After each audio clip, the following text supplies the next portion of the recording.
What's up, ladies and gentlemen? Welcome back to the channel. Gibbon here today with a little bit more hardcore TDM for your faces. I hope you are doing well. Welcome back to the channel. Thank you for stopping by. I do really appreciate it. You have got 3 highlight packages for you this evening for your viewing pleasure, ladies and gentlemen. The first one is obviously on Fringe. I'm using the Man of War. And I'm using the Seraph in this one.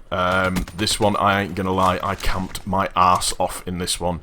I just wanted to play the objective. What I wanted to do in this is I wanted to try and hold the spawn as best as I could do to stop the enemy team from being able to flank round us and sort of try and beat us. The second one is on Spire, and I'm using the XR2 with that. For some reason I'm using the Ripper. God only knows why. I actually joined that game late, and I think I ended up going 20-2 or something like that. Joining it late. It's just there's a nice little merciless streak with the XR2 actually that are going in that hopefully you will enjoy. And then the last one, you know I have to bring it to you when I get them. It's my baby. It's Hunted. Again, using the Man of War on that one, and again I'm using the Seraph on that one. With combat focus. I think I go 40 and 12 or something to that effect.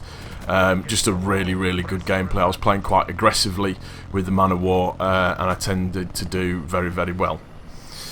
So that's the gameplays out of the way. I hope everybody is doing well. The first thing that I wanted to touch on is just, and I know I say it sometimes and I whinge about it a little bit, particularly about Black Ops, but I don't know if anybody else has noticed recently, but the lobbies in this game recently, probably over the last week since the last kind of updates and everything, and there's been 2 this week I believe, the lobbies have just been really funky. I've experienced pretty much everything. I've experienced the fabled rubber bullets, which bounces off of everything and then kills you. I don't know if anybody remembers that film with Angelina Jolie. I forget what it's called. Is it Wanted? The one where they can bend bullets round bloody corners and stuff and all that kind of stupid shit.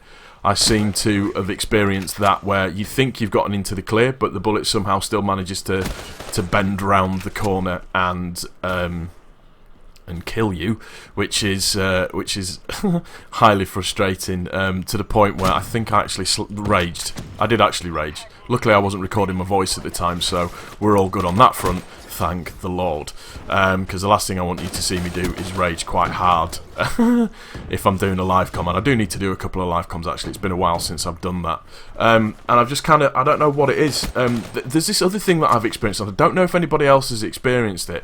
It's where you actually, so like you run into a player and you press your trigger button to fire, and it's almost like you press your trigger button down and it literally, it's almost like it freezes, and the other person then has the time to draw down on you and kill you.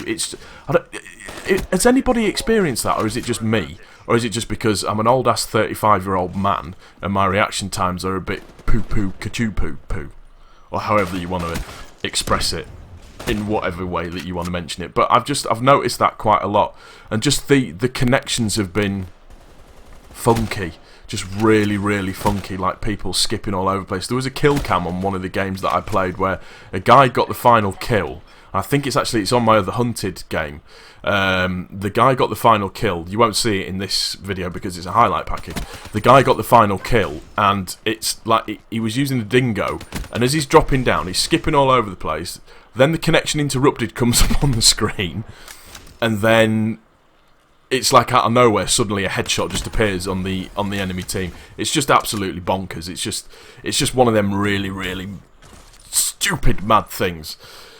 The frustrations of COD. It's a game that we love to hate, but it's a game that we enjoy. It's a shame because this game is actually a really, like I've always said, I do love this game. I enjoy it. I enjoy playing it and everything about it. So it's little gripes I wanted to get off of my chest, and I just wanted to express myself a little bit because it's really bad to keep it inside because it makes you a bitter and lonely person. And it's when you end up shouting at kids and throwing socks at cats. But anywho, E3's obviously done now. I didn't watch any of it at all. One of the things that I did do is I paid attention to a lot of Bipolar Bear's videos that he that he brought out. Thank you, Bipolar, as well. I really appreciate you taking the time to make the videos on sort of the new releases and stuff that everybody's kind of excited about. Obviously, for me, the main highlights that I've seen from this, and one of the first ones that I want to mention, and it's, I don't know, it might be slightly unsuspected, who knows, but the trailer for Resident Evil 7, and I've watched gameplay of it as well. Oh my god, that game is so up my street. That's a game that I'm going to play, and I'm going to play in the dark, and I'm going to play after having a lot of caffeine, so I'm very, very skittish, so I'm really looking forward to that one. The other game that I'm probably more looking forward to than any other is Battlefield 1. There's probably another one that falls into that category, but Battlefield 1 in particular, I'm really looking forward to that. Obviously, I saw the trailers way long ago. I've actually seen some multiplayer footage of it as well.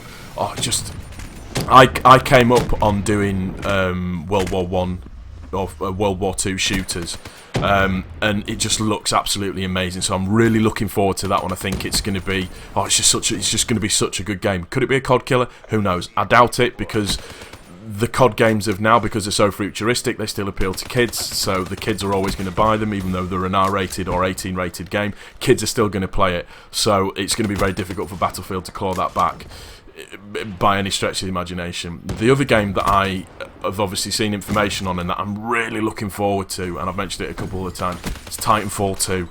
I cannot wait for that game to come out. I remember watching the trailer of it on YouTube when we were set to play some Doom again with Bipolar Bear, and it gave me the fizz, is probably the right way to say it. It gave me a nice feeling in my dingleberries. It made me feel very warm and happy. The fact that it's got a campaign mode on it looks absolutely epic. Some of the kills on it that I've seen look phenomenal as well. And I'm going to give a short mention to Infinite Warfare. Obviously, we've seen the gameplay footage. It looked alright. I'm going to get it. I don't think it's going to be anything too amazing. It's going to have to be special to be really, really amazing for me. That's going to do it for this video, guys. I hope you have enjoyed it. If you have, please don't forget to click that like button. If you are new to my channel, please don't forget to subscribe.